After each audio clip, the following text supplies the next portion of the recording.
Greetings from Alpha Tau Omega National Headquarters in Indianapolis. The interview that you're about to see is with a man named Jed Collins. He and I chatted a few weeks ago about his career as a former NFL player and now as the founder and principal of an online company called Money Vehicle.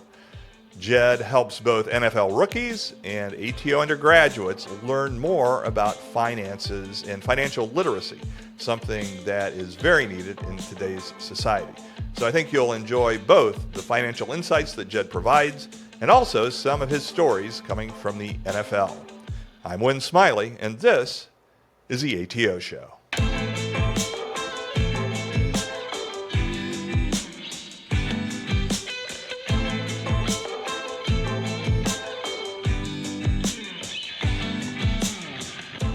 So, Jed, welcome to Indianapolis. This is your first time in Indy. This is my first time. I got to settle in last night, see a beautiful sunset, drive down the Speedway this morning. So far so good.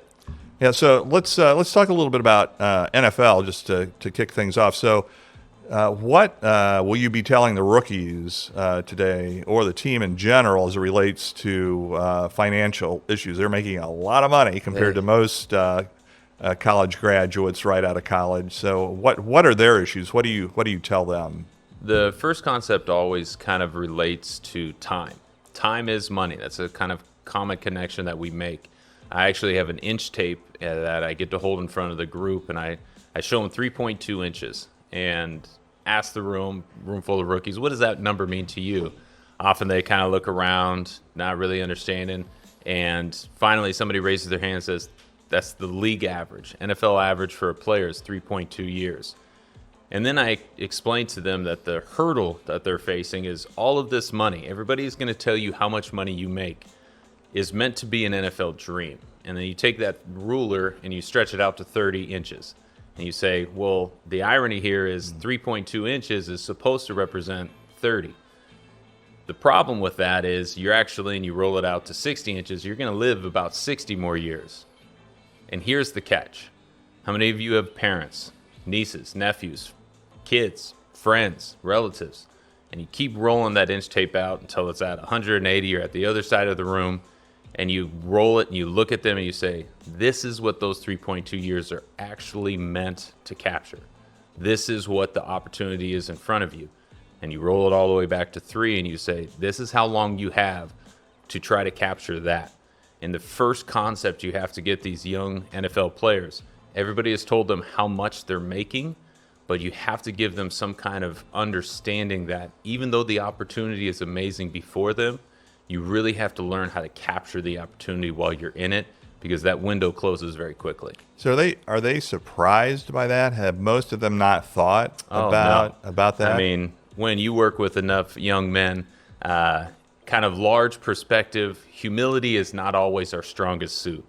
I walk into these rooms, I get to have a badge of honor because I have skins on the wall and they see me as, a brother in the brotherhood. But the reality is none of these guys have ever looked at themselves as somebody who was going to get cut, has ever looked at themselves as somebody who was not going to defy the odds. Oh, the average is 3.2? That's fine. I'm going to have a 10-year career, get 3 contracts. That's their mentality, and that's the reason they're in the room. So you don't want to dissuade that. You don't want to disprove that, but you want to enlighten them to this fragile kind of nature that they're in. But no, that is typically not a mindset that many of them have. I know I did not have when I was walking in at 22, 23 into the NFL. And so it is truly a neat concept to get them to see, even if just for a brief moment, how big life is going to be and how small this moment in time is. It feels like everything, but it's only meant to set up everything. So do you see light bulbs going on? Yeah. Our guys. So then what kind of questions do you get when they're like, oh my gosh, I didn't realize that? Well, the first one, and this is what I love about kind of the day and age, is a lot of guys shift to, okay, well, I want to take my window and make it last forever. How do I start investing? And I love that connection. I love that they want to make the money go to work for them. And then we back into the idea that their job is the riskiest job in the world. Today's Monday. A lot of guys lost their job today. Tuesday, we set final rosters for next Sunday. And so as you look at the risk related to what they're doing, you really have to take a step back and say, is money in investing, adding risk, going to be the best thing for you at this moment in time right now? And so it's getting them to start to see the pieces of a puzzle. I love to call it the hazards to your wealth. Yes, that starts with saving and getting them to see the differentiation between saving and investing, but to have a handout. And I love when I get to work with your men, that handout tells me everything.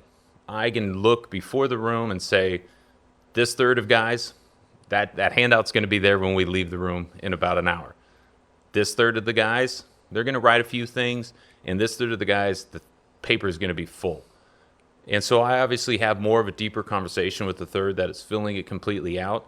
The best questions actually come from the second group, because they're maybe not as attuned to the first group who is saying, I kind of know some of this and you're helping me piece the things together. This group is seeing those things for the first time and really just trying to say, this is a whole new language that I'm just learning the definitions of the words to. I don't even know how to put the sentences together. And so to see those light bulbs go off, to see not just the kind of time horizon, but then each session, something that I've really driven myself to do is get better at presenting in person. And the one thing we learned is less is more. Less is more. I would love to, 5, 10 years ago when I started doing this, tell you everything I know about money. I'm a certified financial planner. I can go for hours on what I understand about this thing now. But that doesn't help you. Me trying to impress with how much I understand doesn't let you walk out. And so each session is really driven down to a singular action. What is one thing that every person in this room needs to do?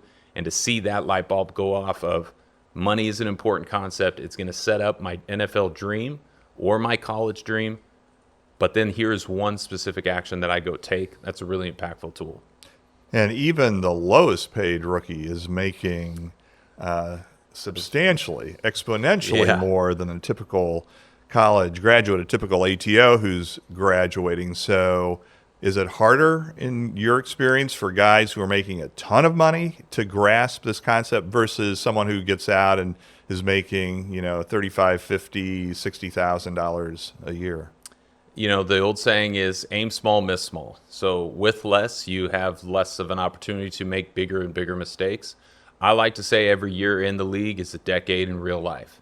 You look at a guy making $60,000. Yeah, the average NFL rookie is going to make $750,000, $750,000. That's a lot of money.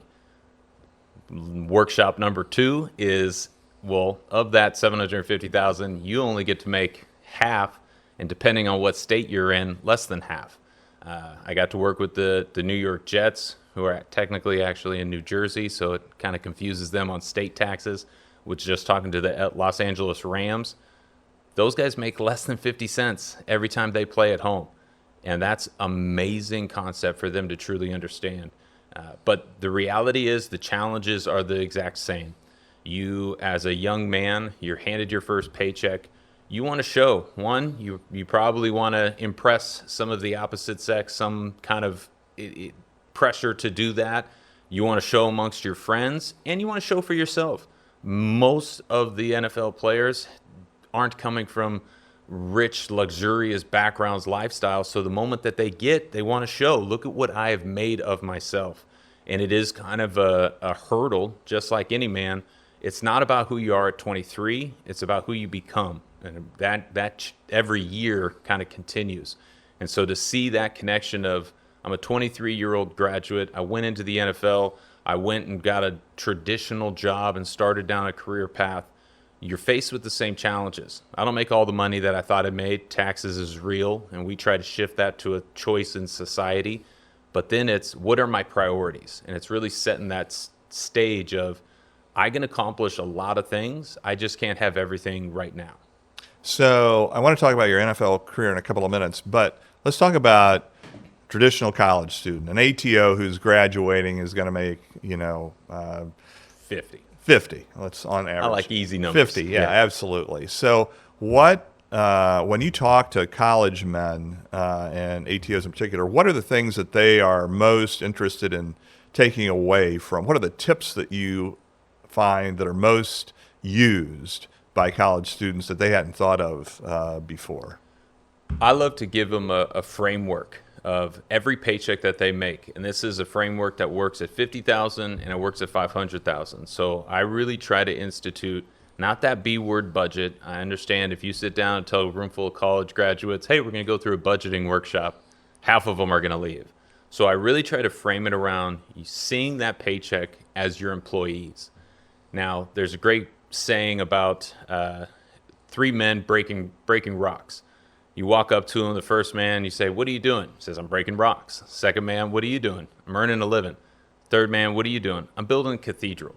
That same story translates to your money. The first person says, I'm making a paycheck. Second person says, I'm trying to buy a car. Third person says, I'm looking at my employees. I'm looking at the thing that is going to make everything else in my life work. And getting to that third mindset of seeing a paycheck and understanding not just that you're receiving it, but you get to tell it what to go do. Having that kind of ammunition, having that behavioral change in a young student is really the light bulb that I love to see. Yes, we can get to investing. Yes, we can get to kind of the more interesting or kind of sexy stuff, but it starts with that foundation. And the other big hurdle that students today are having is twofold. One, the concept of, and we were talking about this before, how big money has gotten. Billions is a word that you and I didn't even say growing up, and now it's thrown around right, left. If you're not, you don't even want to become an entrepreneur who has $1 million business. You want $1 billion business. They just don't understand the exponential change that has given to money. $50,000 is still a lot. It's still enough to start your world and to get a lot of the things you want. But the reflection in the mirror of I'm not a billionaire is just an unachievable kind of standard that they're setting. Then on the flip side is the social media lens that gives students a hack, a fast track, a trick. Everybody wants that silver bullet. Everybody wants to speed up a decade of work in a year. And the reality is anybody who has achieved anything great understands excellence is hard. Excellence is how much pain you can endure to better yourself than everybody else. You don't start out there, you earn it. And so we come into the world of money today as a young person. I hate using the GameStop saga as a great example, but it is a beautiful example that a group of people saw a loophole, and some, very few, but some got very wealthy on a loophole. And so now that whole generation of people who were attuned to that are looking for the loophole. The reality is there's not that many loopholes out there. Why you learn taxes is because you can find some loopholes and you can understand the system and the game to play there through education. But one of our challenges as a college graduate today is the number is so big that you're looking for life hacks, you're looking for loopholes to take advantage of, instead of priding yourself on this is what I made and this is what I employed it and this is what I told it to go do for me. That's a plan that will sustain and work.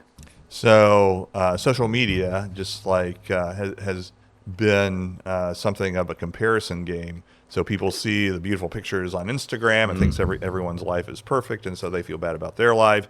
I suppose the same could be said with TikTok and these holes that you say, these loopholes that somebody puts up a TikTok. Hey, you can make $1 million doing this, and then everyone thinks, yeah, let's make $1 million doing that. And it's from life insurance to real estate.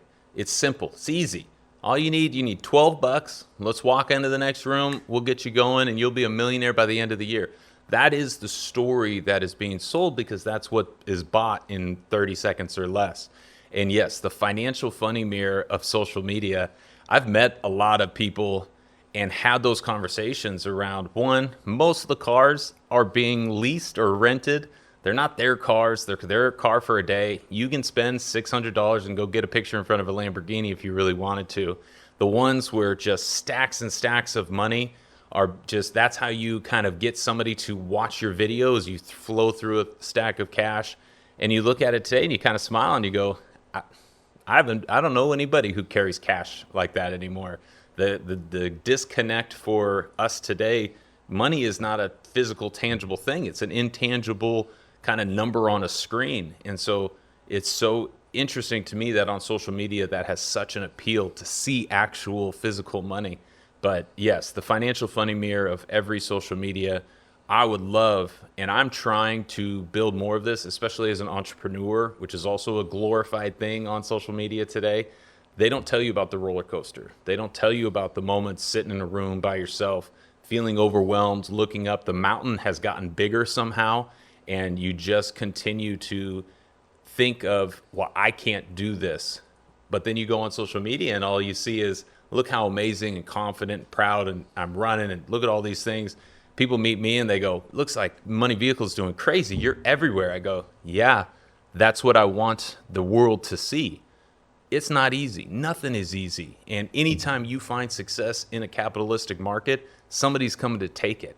And so that is kind of the misconception of just being out in a world where it says only show one side. If we could and somebody would watch it, it would be amazing to see a social media of here is the reality checks of TikTok.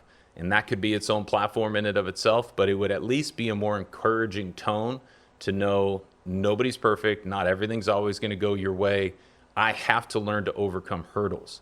As a father, as a young father of young kids, I almost want to manifest ways for them to fail because you have to learn that skill of seeing something, not achieving it, and then going back to work to go and get it. Yeah, and you're not seeing TikTok videos, for example, of how to open a savings account. No, not enough at least. And I was amazed that most college students haven't thought about opening any kind of financial account at a bank or anywhere. And it's a combination of some of the newer technology has caveats to where you don't instantly need one. But I will make a proclamation to say every billionaire in the world has checking and savings accounts.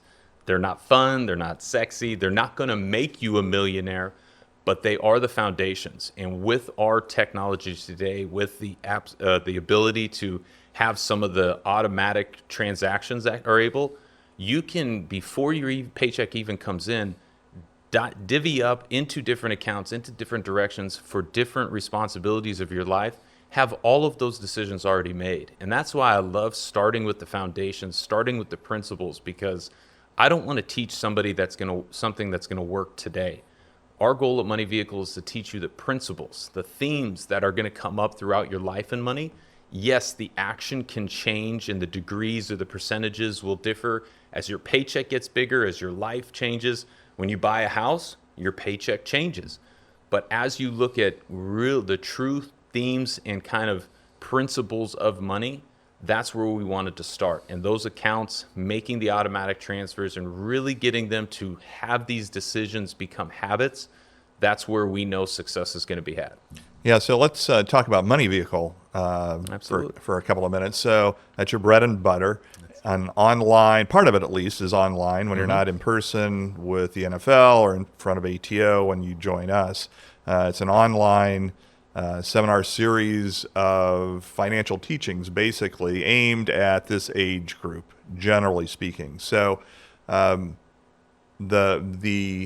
thought behind Money Vehicle in terms of delivering the kind of financial information that you want to college students, what are the top 5 sessions of Money Vehicle in terms of just getting undergraduates engaged, and what are they going to learn? And that was the first challenge that I had was I love getting in front of students. I love being in that room. I've been doing this for 10 years now. And the question always to me was, well, how can you teach more people? And somebody put it in my head, and I have it written down in my journal, Jed, you're going to impact 1 million people. And I remember sitting in the meeting and him saying that and walking away, sitting in my journal that night and going, I can never teach 1 million people live.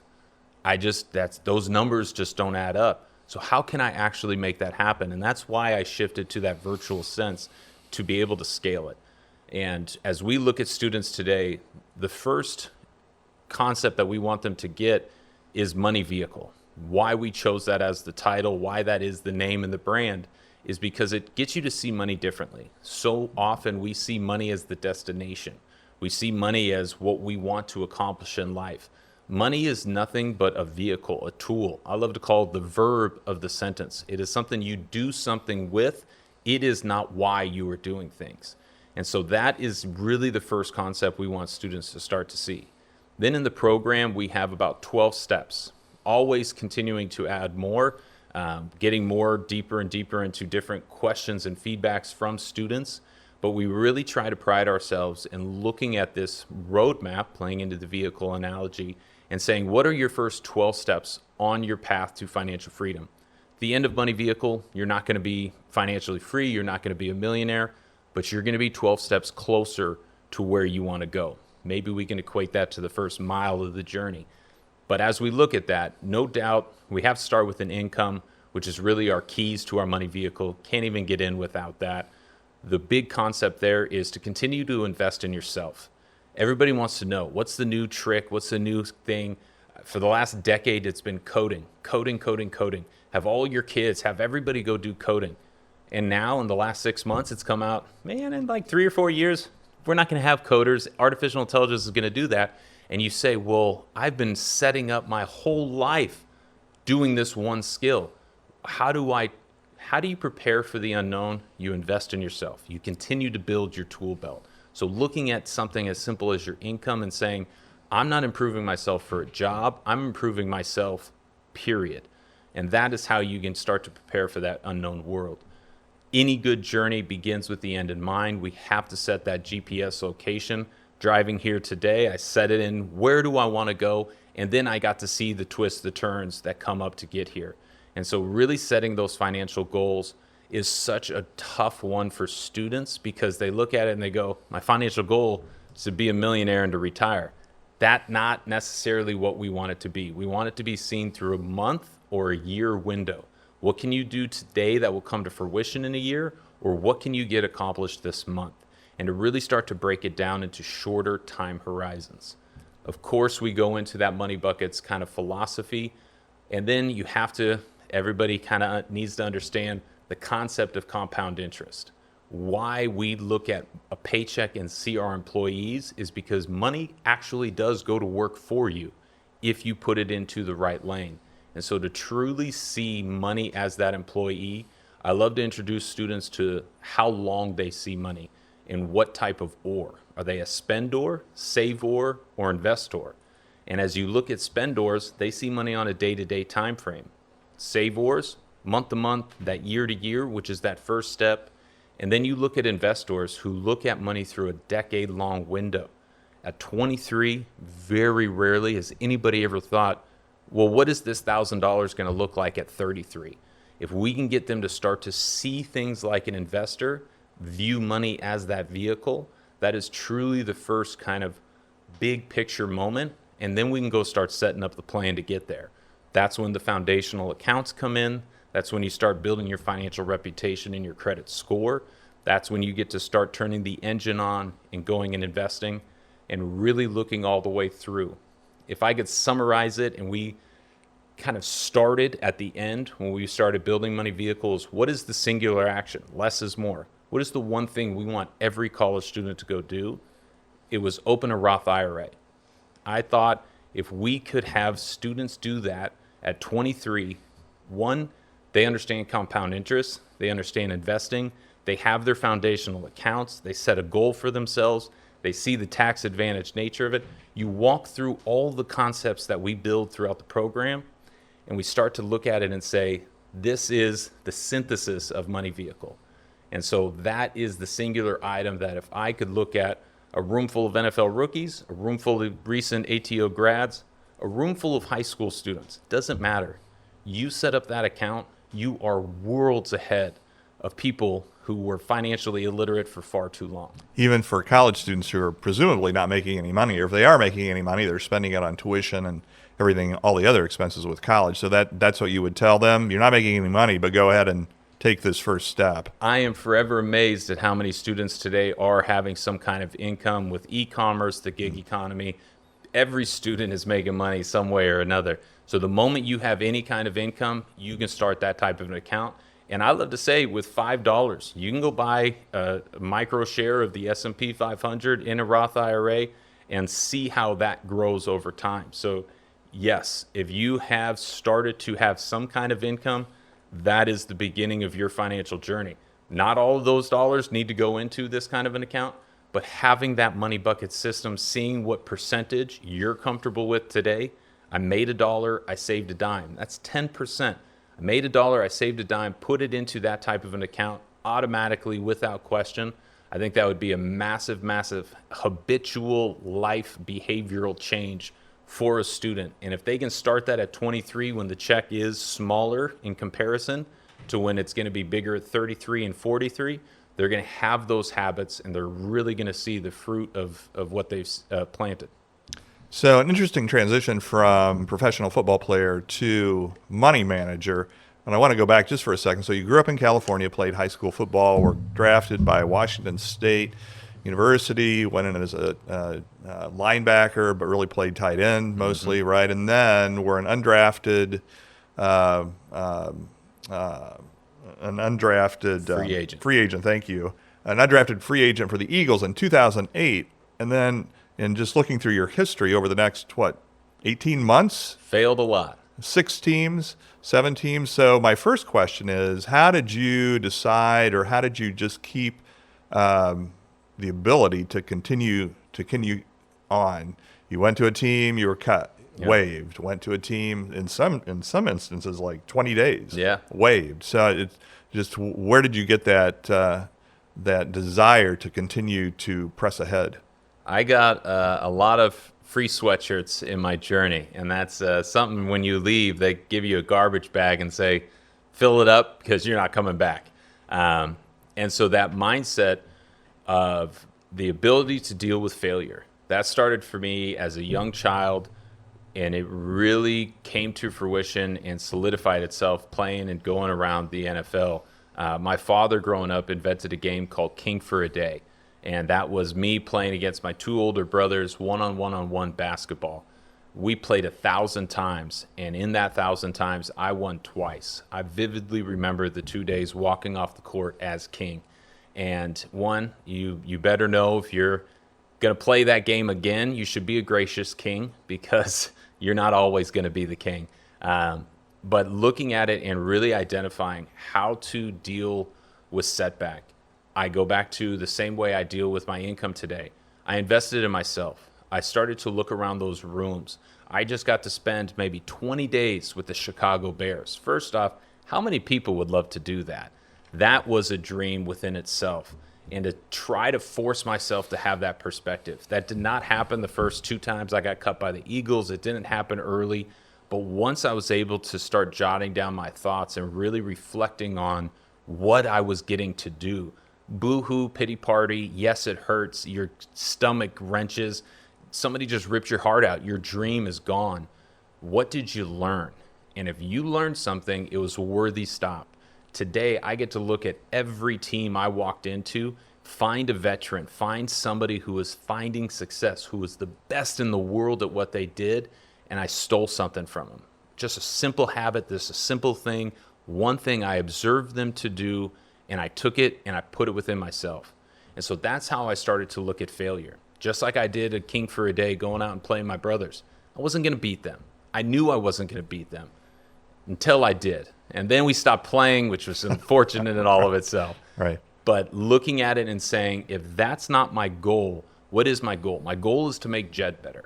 And so I started to look at my travels through the NFL, learning a new position. You mentioned, I love to claim it. I have 2 claims from my NFLs. Number 1, I was All-State as a linebacker, All-Pac-10 as a tight end, and then All-Pro as a fullback. I don't know many other players who changed positions and got to achieve that same level. The other one is I'm also one of the only NFL players that is a skilled position running a 5-flat 40. You look at any draft board, anybody in the game today, nobody runs over a 5-flat. Somehow I got to survive and make it in there. But it was the ability to deal with that adversity, to see the shortcomings, and to then identify what were those people doing that I wasn't. And then if I got an opportunity in football or in life, how can I take what those people were doing and make it a part of what I needed to do? And that's where a lot of my principles of life came from. I think we miss the focus, and the reason for sport is to teach you principles for life, not to make you an NFL player. If you get to get into that dream, that's amazing. But we got to stop looking at, oh, I want my kid to be a scholarship athlete. That's not the win of sport. The win of sport is getting knocked down and getting your butt back up, because that's something you're going to do when you're 30, 50, even when you're 75. Is that part of your message as well? Not only to rookies, but to college students. I think this generation, because of social media and the fact that they can like or not like or subscribe or unsubscribe at will. In fact, that's sort of the what everyone thinks about when they subscribe. Oh, I can just quit whenever I want to. In terms of the stick-to-itiveness, ATOs, for example, we have men who I get resignation letters all the time saying, this has been great, 2 years, and I quit. Yeah. Right. So the message of, yeah, there is more, even when you don't see it, perhaps there's more to this. Perhaps you can offer something to the men by continuing to be with the organization, as opposed to saying, I've gotten everything I can get out of it, so I quit. And probably there's still more that you can get out of it if you just don't quit. And I get to quote a good friend, Washington State grad, New Orleans Saint, Steve Gleason, who has Team Gleason. Man has changed his world. ATO. ATO. There you go. Perfect full circle there. And one of his quotes, being in Team Gleason, having ALS, not being able to move his body is awesome ain't easy. And so I look at that quote, and what does that say is most people turn around. Most people quit. And I have that voice in my head when I want to quit, when I want to turn around, that just reminds me, awesome ain't easy. How many people are turning around today? What is on the other side of this hurdle? What is on the other side of that wall?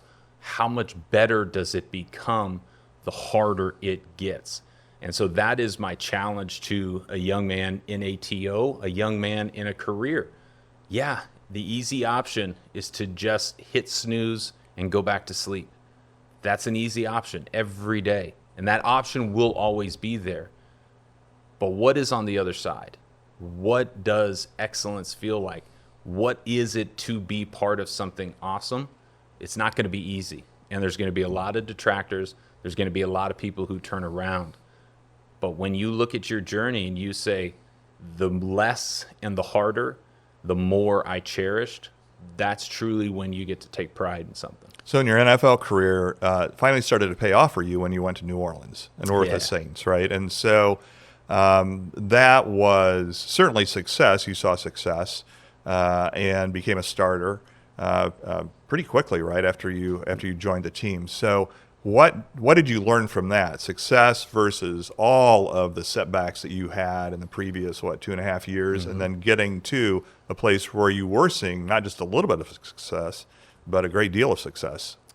I won a 30-second story on how I became the starter was during the NFL lockout. Interesting saga in and of itself, but one of the final kind of caveats was anybody who was a free agent at the time couldn't practice for 2 days. The Saints actually paid a free agent fullback to come in and be the starter, but he couldn't get on the field for 2 days. So I had 2 days where I got to go stand next to Drew Brees in the huddle and be amongst the starters. And that, I think, was the changing point for me mentally. I was there. I had to start believing, and I had already started to work on my mental exercises, but I looked at it and said, I belong here. I deserve to be here. Watch me. And so once that other player got to get his pads on and get out on the field, there was nowhere in the world that somebody was going to take this away from me. And so I got to taste it, and I got to experience it, and then I really got to compete for it. And what I realized was you are always the best hunter when you're the hungriest. And to try to find and manifest that thing in yourself that is driving to get more, to compete and to get better. And that, again, I remember talking to a good guy. His name's Darren Sproles, smallest guy I've ever played with, and he's an NFL legend, NFL great. We got to go to the Hall of Fame, and I saw, and we got to walk up and be like, Sprolesy, dude, you're in the Hall of Fame. Darren, who do you compete with? Last year, you set the NFL record for the most yards in history. I'm asking them this in an off-season workout. He said, Jed, I compete with the same guy I compete with every year. I said, all right, cool. Who? Show me him. myself. And it's that lens of once I became a starter, I wasn't going to start comparing myself to the other player. I wasn't even going to compare myself to the other fullbacks in the league, of which I'm very proud to say I became the number one fullback. But it was because I consistently showed up and said, here is my week. How each day, every day do I come in and I get better each day in the week? That was the shift and the change, because once I even got a competitive level playing field, I knew I was going to pull ahead. Today in financial education, my company, we are drawn equal to some of these national brands, national companies, these powerhouses who've been in the industry for 30 years. We're now nose to nose. And I look at it and I laugh and I go, we've already beat them. Because tomorrow I'm going to get that much better. The next day we're going to pull that much farther ahead. And so I looked at my time as a starter and started to say, great, congratulations. Now what? Now how do you improve every day? And so from NFL to money vehicle, how did that come about? So you finally retired from the NFL, said, now what? Now what? And decided to get into financial management. I was one of the few who saw the path before the path was there. Part of getting cut a dozen times and knowing the journey is going to be over. Again, the dots don't connect forward, they connect backwards, Steve Jobs. But as you look at it, I saw the NFL as an amazing platform, but I was never going to be the $10, $100 million guy who never had to work. So as I looked at my first paycheck, I got it in Cleveland, my first game check in Cleveland, Ohio at an extended stay apartment. I remember looking at the envelope because they didn't have auto deposits set up, which is actually something I'm proud of. Every team I went through, I went into their HR and I said, that's unfair. You guys need automatic deposits. I would get in the guy's car and see a $100,000 check just sitting on the ground, they hadn't deposited it. And full circle, the team got to have interest on that every day that 100,000, and I'm sure it was a lot more than that, wasn't going deposited. And so that first paycheck for me in Cleveland, Ohio, really showed me how little I understood about money. Why? Because I looked at this big paycheck, this NFL dream, and I had spent every dime of it before the envelope was even opened. I was buying an engagement ring for the girl who was with me. She's still my wife 15 years later. Cute story, blah, blah, blah, great investment, but a very poor financial habit. So for me, Money Vehicle began that day, that night that I couldn't sleep, because that night was when the statistics started to come into my head. 72% of professional athletes go broke 5 years within playing. I just got my first big check and I was back at zero. That shook me. That really scared me to the point of, why didn't I understand this? Where was the class, Win? Where was the teacher that was supposed to show me what to do with these dollars? I never had that class. So from that day in 2008 on, I became my first student. Went into Borders bookstore, would go down the personal finance aisle, pick up Rich Dad, Poor Dad, has changed millions of lives, pick up Susie Orman, Dave Ramsey, whoever was there, let me read and see and understand. That drove me to a mentor. My mentor challenged me to get my CFP, the Certification in Financial Planning. And truly, as I evolved in the game, as my career started to take off, this passion started to take off. Because as I was established in New Orleans, now players were coming up to me and asking me questions. 401k, why would I put money into my 401k? I'm 23. I don't care about that. It was an amazing epiphany for me to realize I loved learning about this language. I loved even more sharing it, and to see players start to make the changes and the decisions to defy those odds and defy those statistics that everybody loves to throw around. So once I was done with the game and the game was done with me, I got to go into wealth management. And as I was in there for about 5 years, I realized very respectable profession, very interesting path, wasn't my purpose. Wasn't what I was going to wake up every day and get excited about. I loved the idea of helping people end their journey the way they wanted. I loved even more helping people start their journeys.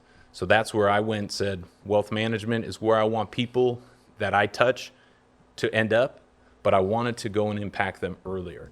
And so that's where the financial education side of me really got to a point where I needed the confidence to take the leap.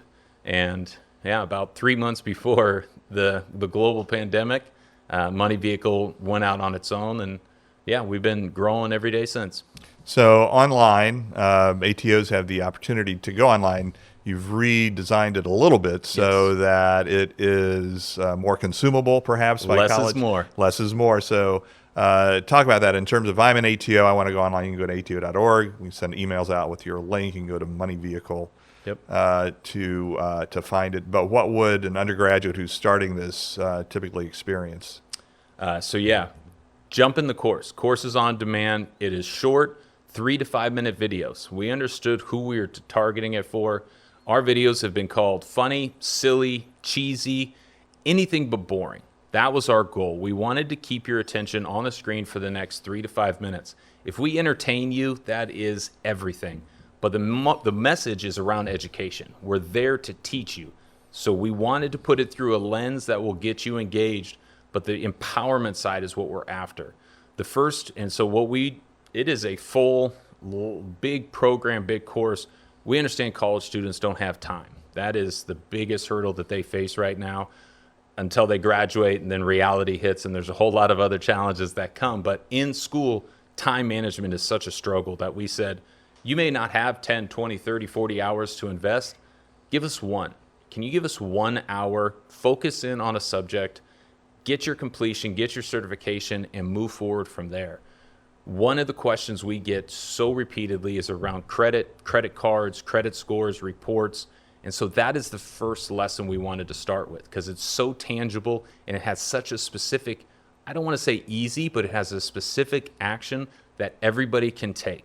Even if it's just getting your first credit card, how to go get your first credit card, and then how to understand your financial reputation and your credit score. That is an hour-long course that you end with a credit score certification from Money Vehicle, and you end with action items regardless of where you are on your journey. Then we'll get into investing, we'll get into taxes, we'll get into cash management. Those are the next steps, and they're all going to be seen through that 1 hour lane. And so if you can dedicate 15 minutes on 4 Saturdays in a row, 1 hour on a Friday, or maybe not Friday, but let's give it a Tuesday evening. When can you give us an hour to invest in you? And that's really what we want them to see the connection to. Why we created the course the way we did, why we're delivering it the way we are, is because this is a vital life skill we want you to have and to use. And so we wanted to understand how best to give it to you. Great. Well, Jed, thanks for your time today. Thanks for coming in. Thanks for everything you do with ATO and Money Vehicle. I know the guys very much appreciate when they see you in person up at either the Congress or the President's retreat or National Awards celebration. They enjoy that, and the financial information that you bring them. I think that it definitely gets traction. So if you're interested, and I would encourage you to be interested, definitely go to ato.org. You can log on there, or an email. Your consultant can get you an email with a link to Jed's courses. Thanks again, Jed. Thank you.